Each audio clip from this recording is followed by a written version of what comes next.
Ele foi um dos sábios mais notáveis de sua época. Ele influenciou os maiores cientistas em seu tempo. Ele criou um novo calendário para o mundo.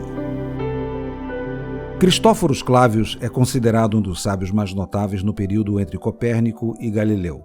Alguns biógrafos de Clavius situam-no entre Copérnico e Galileu e deu um grande contributo para o colapso da cosmologia ptolomaica. Portanto, alguns aspectos da obra de Clavius contribuíram para questionar alguns aspectos da astronomia antiga.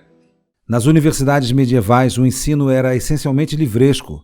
O saber estava condensado ou exposto num conjunto restrito de autores e livros reconhecidos como fundamentais, cabendo ao mestre expor, explicar e explicitar o que nele se continha.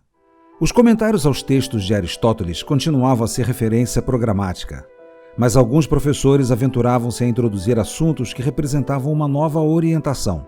Uma influência renovadora acabou por se disseminar mesmo nas escolas religiosas. O desenvolvimento observado nas ciências físico-matemáticas durante os séculos XVII e XVIII refletia-se nos estudos científicos em Portugal, particularmente no Colégio das Artes, em Coimbra, onde novas interpretações dos fenômenos da natureza começaram a ser apresentadas ainda na primeira metade do século XVII e discutidas através de matemáticos e astrônomos portugueses e de professores estrangeiros contemporâneos de Galileu. Bom, Cristóforos Clavius nasceu na Alemanha, em Bamberg, e com 17 anos, com a idade de 17 anos, veio estudar para Coimbra.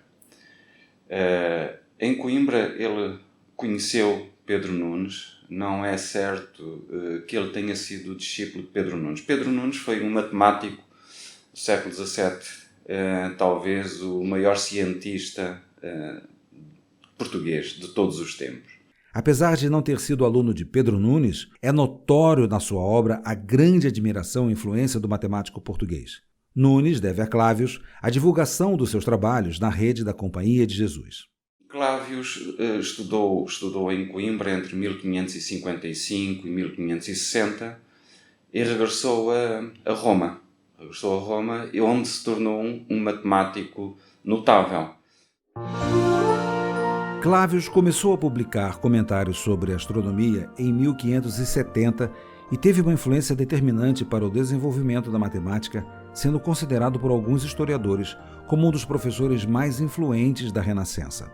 A sua obra Euclides Elementorum contém todos os livros conhecidos de Euclides e apresenta uma coleção vasta de comentários e esclarecimentos. Não se tratava de uma simples tradução de Euclides, mas uma avaliação crítica dos seus postulados. Ele foi amigo de Galileu, de um jovem Galileu que o procurou com a idade de 22 anos para resolver alguns problemas que Galileu teve relacionados com as questões de mecânica.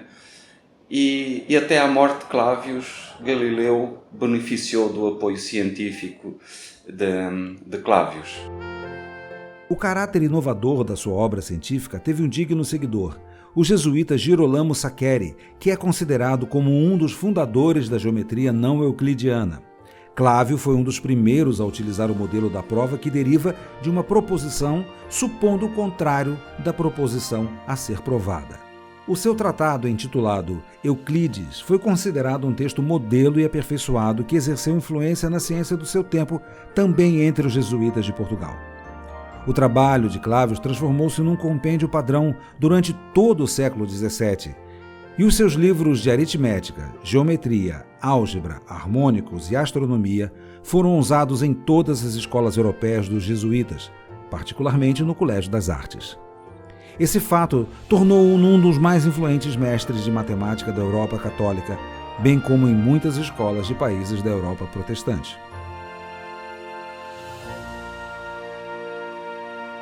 Um dos aspectos notáveis da obra de Clavius é que ele é o autor do calendário gregoriano, o atual calendário que nós utilizamos hoje. Clavius coordenou a Comissão Papal de Matemáticos para reformar o calendário juliano.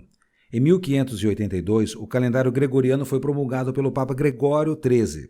Os respectivos documentos foram reimpressos na Ópera Matemática, de Clavius, e um baixo relevo no túmulo do Papa Gregório mostra Clavius a apresentar-lhe o calendário. Portugal, Espanha, Itália e Polônia foram os primeiros países a adotar esse calendário em 1582.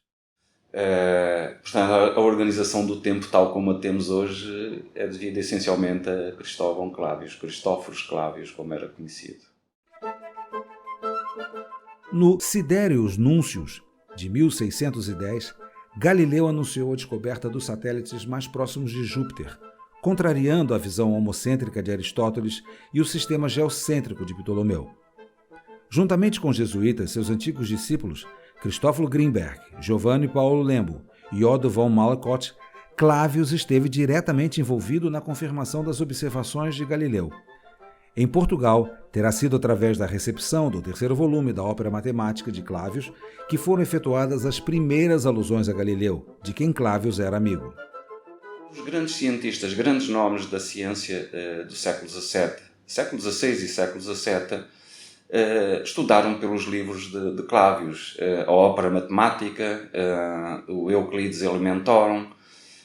Portanto, foi uma referência na matemática. Ele também contribuiu para a definição de um programa de estudo da Companhia de Jesus, que era o Ratio Studiorum, a parte científica. E em Roma, ele, enfim, tornando-se notável, manteve sempre contacto com os seus antigos mestres em Coimbra. Alguns dos seus estudantes, alguns dos matemáticos e astrónomos que se formaram sob a orientação de Clavius em Roma, alguns deles passaram por Coimbra. Pelo prestígio que Clavius viria a atingir, constituiu sempre uma referência para gerações vindouras de professores em Portugal, tornando-se um dos mais importantes inspiradores diretos de alguns cursos professorados no Colégio de Santo Antão, em Lisboa, e no Colégio das Artes, em Coimbra.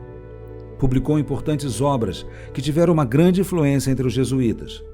Relacionou-se com a elite científica de sua época. E mesmo no século seguinte, matemáticos como Kepler, Descartes e Leibniz reconheceram-no como uma fonte de sua inspiração.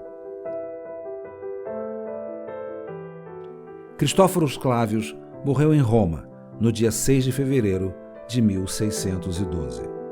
O fato de ter feito seus estudos em Coimbra é um marco importante na história da cultura portuguesa.